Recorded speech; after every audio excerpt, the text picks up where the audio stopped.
Il Veneto diventa la prima regione in Italia a dotarsi di una rete integrata di telecamere intelligenti per il controllo delle targhe su strade e autostrade.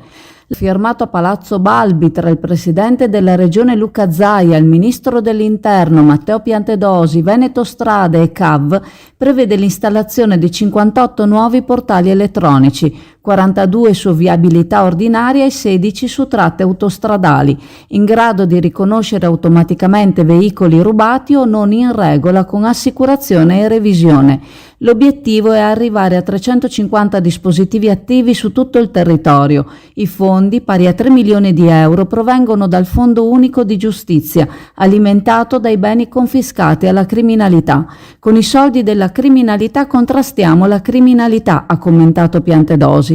I dati raccolti dai portali saranno inviati in tempo reale al centro informatico della Polizia di Stato di Napoli, da cui partiranno le segnalazioni alle forze dell'ordine. Zaia ha sottolineato l'importanza del sistema anche in vista delle Olimpiadi di Milano Cortina 2026.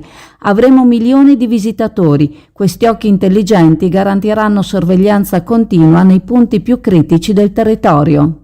AF Energia ci trovate in Viale Mediterraneo 135 a Sottomarina, dal lunedì al venerdì 8.30, 12.30, 14.30, 18.30. Offriamo il servizio luce, gas, prezzo fisso, prezzo variabile, telefonia, fibra o ADSL per famiglie, imprese e condomini. Qui da noi potete effettuare anche il pagamento delle vostre bollette a una commissione ridotta di 1,30 euro.